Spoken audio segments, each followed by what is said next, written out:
बिस्मिल्लाहिर्रहमानिर्रहीम। शुरू करता हूँ अल्लाह के बाबरकत नाम से कि जिसने इंसान को समझ, बूझ और शऊर अता किया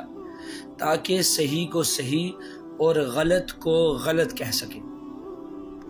हमारे यहाँ कुछ अहबाब हमसे ये सवाल करते हैं कि भाई क्या आप इमाम अबू हनीफा रहमतुल्लाह अलैह, इमाम शाफई रहमतुल्लाह अलैह, इमाम मालिक रहमतुल्लाह अलैह और इमाम अहमद बिन हम्बल रहमतुल्लाह अलैह से ज़्यादा जानते हैं? क्या आप हमारे उन उलमा से ज़्यादा जानते हैं जिन्होंने दीन का काम किया? क्या आप आइम्मा से ज़्यादा जानते हैं जिनकी सारी ज़िंदगियां दीन के कामों के लिए वक्फ रहीं? ये ऐसे सवाल हैं कि जब भी कभी किसी की गलती या जब भी किसी की बात कुरान और हदीस से टकरा जाए और हमारे जैसे लोग उस बात की निशानदेही करें तो हम पर पहला तान यही किया जाता है कि क्या आप इन सल्फ सालिहीन आइम्मा और उलमा से ज़्यादा इल्म रखते हैं? तो फिर हम उनसे ये कहते हैं कि हमारे भाई, हमारे इन्हीं आइम्मा, हमारे इन्हीं सल्फ सालिहीन और हमारे इन्हीं बुजुर्गों ने हमें यही तालीम दी है कि जब भी कोई शख्स, चाहे वो कितनी ही अजीम शख्सियत हो, अगर वो कुरान और रसूलुल्लाह सल्लल्लाहु अलैहि वसल्लम के कौल के ख़िलाफ़ चले तो उसके ख़िलाफ़ बात करो। चलें, हो सकता है आप मेरी बात ऐसे ना मानते हूँ, तो मैं मिसालों के साथ ये बात साबित करता हूँ। इमाम बुखारी रहमतुल्लाह अलैह के नाम से तो सभी वाकिफ़ हैं। इमाम बुखारी को जब लगा कि लोगों ने रफ़उल यदैन छोड़ दिया और लोग अब रफ़उल यदैन नहीं करते, आपने इसके ऊपर मुकम्मल एक रिसाला तहरीर फरमा दिया जिसका नाम था जुज़ रफ़उल यदैन, जिसके शुरू में ही उन्होंने अपने इस रिसाले को लिखने का मकसद बयान किया कि ये किताब उस शख्स के रद्द पर है जिसने नमाज में रुकू के वक्त और रुकू से सर उठाने के बाद रफ़उल यदैन का इनकार किया है।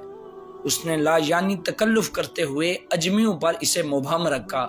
जो कि रसूलुल्लाह के फ़ेल और कौल और आपके सहाबा के फ़ेल और उनकी रवायत और फिर उसी तरह ताबईन के फ़ेल से साबित है। यानी इमाम बुखारी रहमतुल्लाह अलैह ने अहादीस की रोशनी में उन अहबाब का रद्द किया जो उनसे पहले आए थे और कहने को वो उनसे पुराने बुजुर्ग थे, लेकिन चूंकि वो ये बात कुरान और हदीस के मुखालिफ कर रहे थे तो उन्होंने मुकम्मल रिसाला तहरीर कर दिया।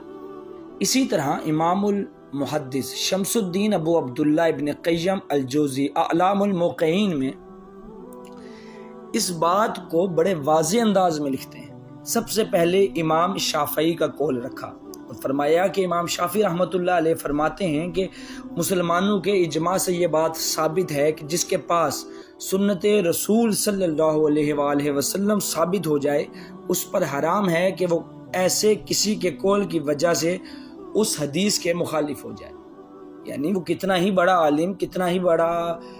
इमाम ही क्यों ना हो, अगर उसकी बात हदीस के मुखालिफ है तो उसके पास कोई रीज़न नहीं है कि अब वो उस इमाम की इस बात के पीछे चले जबकि उसके पास सही हदीस मौजूद है। इसी तरह शाह वलीउल्लाह मुहद्दिस देहलवी रहमतुल्लाह अलैह अपनी किताब हुज्जतुल्लाहुल बालिगा में फरमाते हैं, इस दीन के अंदर तहरीफ की बहुत सी वजूहात हैं, जिनमें से सबसे बड़ी वजह यह है कि लोग गैर मासूम की तकलीद शुरू कर देते हैं और उसकी बात को बग़ैर किसी दलील के मानना शुरू कर देते हैं जिसकी इस्मत साबित नहीं होती और उसकी इत्तबा शुरू कर देते हैं। इस तकलीद की हकीकत यह है कि किसी मसले में उलमाए उम्मत में से कोई आलिम इज्तिहाद करे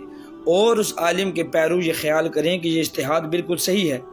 अब अगर उसके मुकाबले में सही हदीस भी आ जाती है तो वो उसको रद्द कर देते हैं। शाह वलीउल्लाह मुहद्दिस देहलवी भी हमें यही तालीम दे रहे हैं कि भाई अगर कोई बात कुरान और हदीस से टकराए तो मेरे भाइयों हदीस को फॉलो करना है, ना कि किसी इमाम के कौल को। खैर, इन तमाम बराहीन से ये बात साबित हुई कि अगर कोई बात कुरान या हदीस से टकरा जाए तो उस बात को, चाहे वो कितने बड़े इमाम की हो, चाहे कितने बड़े आलिम की हो, चाहे शेखुल हदीस की हो, चाहे शेखुल कुरान की हो, अगर वो कुरान और हदीस से टकरा जाए तो उसका बरमला इनकार किया जाएगा और कुरान और हदीस की बात की जाएगी।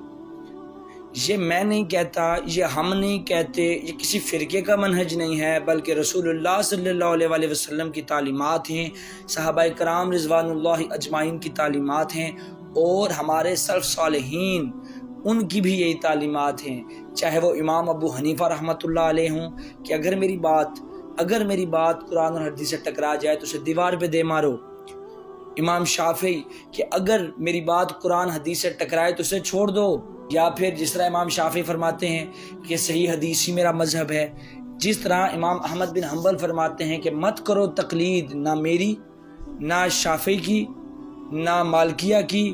نہ نخی کی، نہ اوزائی کی، بلکہ تم بھی دین وہیں سے حاصل کرو جہاں سے انہوں نے حاصل کیا، یعنی کہ قرآن اور حدیث۔ تو یہ تھا میرا مقدمہ جس میں نے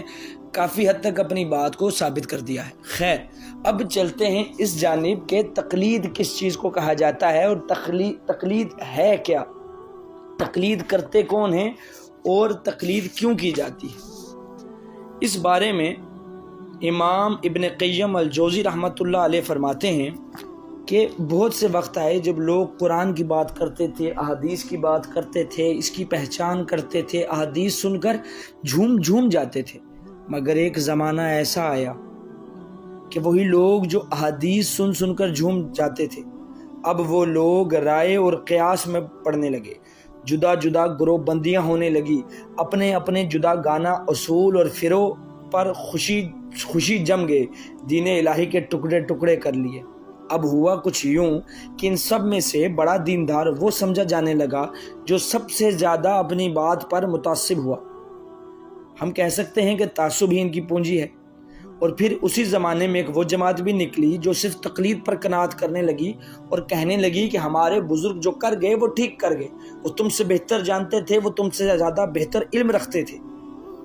اور ہم تو انہی کی روش پر قربان ہوں گے۔ تو میرے بھائیوں، یہ دونوں فرقے دین حق سے کوسوں دور جا پڑے اور رب کی کتاب کے فرمان کے مطابق اپنی خواہشوں میں مثل اہل کتاب کے ناکام رہ گئے۔ یعنی کہ وہ لوگ جو تقلید کرتے ہیں، وہ لوگ نبی اکرم صلی اللہ علیہ وسلم کی بات کی جگہ اپنے امام کی بات کو ترجیح دیتے ہیں۔ میں نہیں کہہ رہا ہوں، امام اپنے جوزیہ کہتے ہیں۔ تو اب اگر کوئی شخص ہمیں آ کر یہ کہتا ہے کہ تم امام ابو حنیفہ رحمۃ اللہ علیہ، امام شافعی، امام مالک، امام احمد بن حنبل رحمۃ اللہ علیہ اجمعین کے بارے میں ایسی بات کر رہے ہو، ان کو غلط کہہ رہے ہو، تو میرے بھائی ہم تو کہتے ہی نہیں۔ ہم ہیں کون؟ امام ابو حنیفہ رحمۃ اللہ علیہ کی پیروں کی خاک کے برابر نہیں ہیں۔ ہم لوگ امام مالک، امام شافعی، امام احمد بن حنبل سے دل و جان سے محبت کرتے ہیں، ہم ان کی ہر بات مانتے ہیں، ہم ان کے بتائے ہوئے اصولوں پر چلتے ہیں، ہم ان کے رہنما اصولوں کے ہی پیرو ہیں۔ ہم نے جتنی باتیں کی ہیں ہم نے انہی کے بتائے ہوئے راستے پر چلتے ہوئے کی ہیں، ہم نے کوئی گھر بیٹھ کے نہیں لکھی ہیں، یہ ائمہ اور سلف کی کتابوں میں لکھی ہیں۔ اسی طرح اگر کوئی شخص یہ کہے کہ ہمارے علماء زیادہ جانتے ہیں، کوئی شخص یہ کہے ہمارے بزرگ زیادہ جانتے ہیں، تو مجھے بتائیں گے آپ کے آج کل کے دور حاضر کے آج سے 100 سال پرانے، 150 سال پرانے، 200 سال پرانے امام احمد بن حنبل، امام مالک، امام شافعی، امام ابو حنیفہ کے اقوال پر ہی نہیں چل رہے۔ وہ تو کہتے ہیں کہ اگر ہماری بات غلط ثابت ہو تو چھوڑ دو اور صحیح حدیث ہی ہمارا مذہب ہے۔ آپ کس طرح اپنے ہی سلف کے بتائے ہوئے راستے کو چھوڑ سکتے ہیں؟ آپ نہیں چھوڑ سکتے۔ ہو سکتا ہے میری بات آپ سب کو سمجھ آ گئی ہو، اور یہ بھی ہو سکتا ہے کہ میں اپنی بات کو مکمل طریقے سے آپ تک نہ پہنچا پایا، ہو سکتا ہے میں نے اپنے الفاظ کے چناؤ میں کچھ غلطی کر دی ہو۔ تو میرے بھائیوں، اگر میری بات میں کوئی ذرہ برابر بھی آپ کو لگے کہ اس بندے نے غلط بات کی ہے تو میں اصلاح کے لیے پیش خدمت ہوں، لیکن اگر آپ کو لگے کہ میری بات صحیح ہے تو اس کے بارے میں سوچئے گا ضرور۔ وما علینا الا البلاغ المبین۔